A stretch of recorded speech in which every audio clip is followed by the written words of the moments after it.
մարդկանց սպանում փողոցներում, կգնաս հորդ կհարցնես ոնց է Հայաստանում տեղի ունեցել հոկտեմբերի 27, կգնաս հորդ կհարցնես ոնց էր Մեղրին փորձում փոխանակել Ղարաբաղի հետ, կգնաս հորդ կհարցնես ոնց է ցեղասպանության հարցը սակարկում Թուրքիայի հետ հարաբերությունների ժամանակ, կգնաս հորդ կհարցնես, թե քո մանկության տարիքին ձեզ ինչ էին ասում մեր Հայաստանի Հանրապետության շարքային ազնիվ քաղաքացիները, ում թալանում էիք առավոտից իրիկուն։ Մի հատ էլ եկել այստեղ ժպիտով, ասում եմ մեզանից ապօրինի գույքեր են, դու մարդիկ կարդում չի ավարտվում է ձեր ապօրինի գույքը, արա։ Հազարավոր մարդկանց կյանքի փող եք լափելու կերել։ Հանգստացի պարոն Մինասյան, նստեք տեղներդ լսեք, մի գնացեք, խոսալ գնալով չի ընդհանրապես։ Ուստեղ եկել ասում եք մենք չենք կարա խոսանք, չեք կարա խոսանք, ով եք դուք որ խոսակ ընդհանրապես Հայաստանի Հանրապետությունում կոռուպցիայից, մարդու իրանքների խախտումներից, թալանից, կառավարումից, ով եք դուք ընդհանրապես, ձեր կառավարումը տեսանք, հեղափոխությունից հետո մի ամիս էլ չհասցրեցիք աշխատել, ձեր ապիկարությունը տեսանք, վարչապետը հրապարակային դες դուրս է շպրտել կառավարությունից, շպրտել է դուրս ձեզ կառավարությունից, դա մեր վերջնական եւ հստակ գնահատականը ձեր կառավարման ընդհանրապես եւ ձեր էությանը։ Զզվացրիք թողեք արդեն իսկականից։ Ձեռեք առել է ժողովրդին։ Այո, ապօրինի գույքի բռնագրանցման ինստիտուտը անելու համար մեզ 3, 4, 5 տարի ժամանակ է պետք գալի։ 3 տարի ժամանակ է պետք եղել։ Հիմա մտել է ընթացքի մեջ այդ ապօրինի գույքը հատիկ ամեն ինչ վերադարձվելու է այս պետությանը։ Ու հիմա այսպես ջղաձգված եկել եք, փորձում եք ձեր լափածը թալանացա հետ բերեք։ Սենց ինչ-որ բան փորձում են քաղաքացիական պայմանագիր խմբակցության իշխանության ներկայացուցիչներին մեղադրել են բոլոր կերած բաներում ինչ-որ իրանք են արել։ Ով եք դուք ընդհանրապես։ Այո, վարչապետը ասել է լավ արե էլի անելու։ Մենք էլ ենք անելու, ամբողջ ժողովրդի առաջ հրապարակային ձեր երեսը ցույց տալու ով եք դուք, ով եք եղել ընդհանրապես եւ ուր եք գնում։ Հերիք էլա բոլ եղավարդը։ Հայ քեզ բան, մի հատ էստեղ Լևոն Քոչարյանն է, գալիս է բան դեմքով մարդու իրավունքների պաշտպանի դեմքի արտահայտությամբ ելույթներ է ունենում։ Լևոն Քոչարյանը մարդու իրավունքների փոքրիկ իշխանն է, լավ ասաց գործընկերուհիս։ Տղա ջան, ասացի, բոլոր այդ հարցերից պատասխանները կգնաս հորդ կհարցնես։ Ինքդ քո մեջ կվերլուծես, ինչի ես եկես տեղ, ինչպես ես օգտագործվում եւ այլն, հետո նոր խոսանք մնացածի մասին։ Վերադառնալով մարդու իրավունքների առասարակ քննարկմանը, ընդդիմությունը ամեն մարդու հնարավոր բոլոր իրավունքները ասպատակում է ուղղակի։ Հիմա էլ ընկել են կրթվելու իրավունքի հետևից, նայեք, դաշնակները իրանց կոալիցիոն կառավարման ժամանակ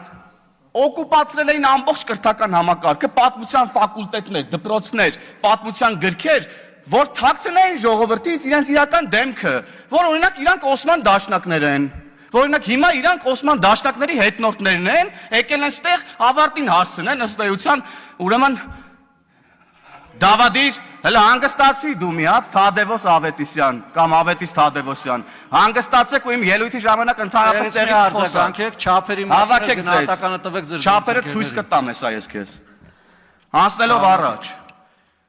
Հնարավոր բոլոր իրավունքները ցած փորձում են ոտնահարեն։ Կրթվելուց խոսում ես, գալիս ասում են, խանգարեցես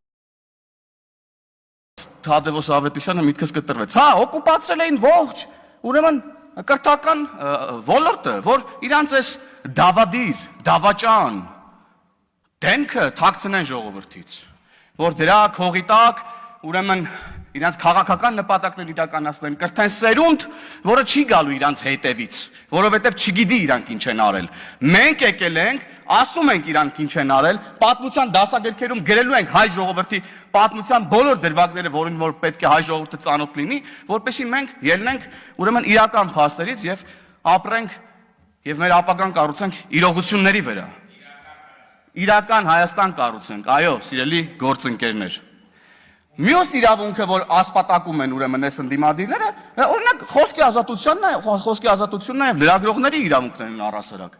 Մի հատ թթու բառ ասես լրագրողներին, վայ, կգան պլակատներով ստեղ կկապեն,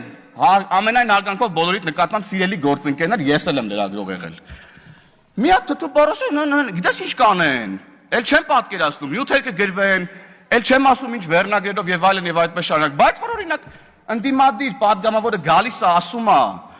որ լավ լրագրող լինեիք, կներեք այս ժողովրդական խոսքից, լավ լրագրող լինեիք, դուք էլ 4 հատ տուն կունենայիք։ Այսինքն էսի չես ասում։ Տիկին Թագուհի Թովմասյան, հարգելի լրագրողներ, դուք նորմալ եք ընկալում ես, հարցեր չունեք Թագուհի Թովմասյանին դուք ընդհանրապես։ Դուք լավ լրագրող չեք։ Ես կարծում եմ, որ դուք լավ լրագրող եք։ 3-4 հատ տուն ունեք Երևանի կենտրոնում, հա՞։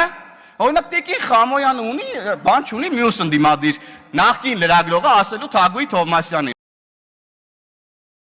Տիկին Թովմասյանը դից ծառայությունների դիմացեք 3-4 հատ տուն առել Երևանի կենտրոնում, մի հատ էլ երեսով եք տալիս այն լրագրողներին, ովքեր 3-4 հատ տուն չունեն, այ քեզ բան։ Էսա ձեր պատկերացումն առհասարակ մարդկային փոխհարաբերությունների, աշխատանքային փոխհարաբերությունների, ձեր խմբագրության լրագրողները ձեր ստարուկներն են, հա՞։ Լավ լրագրողներ են ձեր խմբագրության լրագրողները։ Մարդա 4 հատ տուն առել եք իրանց համար, նենց փող տվել եք իրանց, որ մարդա 4, այս ինչեր եք խոսում ընդհանրապես։ Եվ պարոն Եղոյանը շատ ճիշտ է ասում, լրագրողական լրատվամիջոցների հաշվետվություններ կան, հələ մի հատ հրապարակեք, տեսնենք այդ որտեղից ձեզ այդ գումարները։ Եվ ես պետական կառույցներին նաև կոչ եմ անում եւ պահանջում եմ բացել ուրեմն լրատվամիջոցների մասին օրենսդրությունն ու կարդալ եւ հասկանալ, որ եթե կան լրատվամիջոցներ, որոնք հաշվետվություն չեն ներկայացրել, նրանք կարող են նաև չհավատարմագրել այդ լրագրողներին։ Հարգելի պետական կառույցի համապատասխան բաժինների գործընկերներ, հետևեք օրենքի տառին եւ պահանջին խնդրում եմ։ Եվ սիրելի լրատվամիջոցներ, մեր հանրությանը ասեք,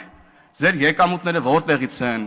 ինչ են եւ այլն եւ այդպես շարունակ։ Եվ առհասարակ ընդդիմությունը իր ամբողջ փողերը լցրել է լրատվական դաշտ, լրատվական դաշտը լցրել է լրատվության հետ կապ չունեցող մարդկանցով ու փակել է դուռը այն մարդկանց համար, ովքեր ուզում են գալ եւ զբաղվել ռեալ լրատվությամբ, օգուտ տան պետությանը, բուֆեր լինեն քաղաքացիների եւ իշխանության միջև։ Բան չունեք, բա հարգելի լրագրողներ, ես մասով ասելու ընդդիմադիր գործընկերներին, ովքեր ղեկավարում են մի շարք լրատվականներ, թե մենակ մեզ պետք է գաք ինչ-որ sense խառը խաչաձև հարցեր տակ, երբ որ մի ամիտ մեկն ու մեկս մի ավել պակաս բարկասի կամ հղում կանի ձեր սիրելի տերտերների ասած բառերի վրա։ Մի հատ կարող է գաք էթիկայի հանձնաժողովի պահանջով մեզ դիմում գրեք, որ Թագուհի Թովմասյանի վերաբերյալ էթիկայի հանձնաժողով ստեղծի, հա՞։ Թե դրանից ավելի քիչ եք նեղվել։ Եվ կարծում եմ այստեղ էլ, այսինքն մարդկանց իմ ընկալում ընդդիմադիրները բոլոր լրագրողներին գերեվարել են առհասարակ եւ հիմա լրագրողներից ուղղակի ձայն չենք լսում։ Եվ նաև Տիկին Մանասյան, դուք լուսաձայնային նռնակների հատուկ միջոցների մասին խոսեցիք, բայց ես ուզում եմ արձանագրել, թե ինչ է տեղի ունեցել Հայաստանի Հանրապետությունում բոլորիս համար։ Հարցը նոյեմբերի 9-ն է նախ տեղի ունեցել։ Եվ նոյեմբերի 9-ից հետո նախ մենք պետք է արձանագրենք, որ նոյեմբերի 9-ը, մարտի 1-ը եւ հոկտեմբերի 27-ը սրանք նույն շղթայի պատասխանատուների ձեռի գործն է։ Եվ մեր մեղքն է նաև, որ մինչև այսօր այդ բացահայտումները մինչև վերջ արված չեն, բայց այս քանի օրերի ուժային նաև իրավապահ մարմինների զեկույցները մեզ հույս են ներշնչել, որ ոչ վաղ ապագայում մենք առնվազն շոշափելի արդյունքներ այս իմաստով կտեսնենք, բայց ես ուզում եմ ասեմ, որ մեր ընկալումը, բառամթերքը Հայաստանի Հանրապետություն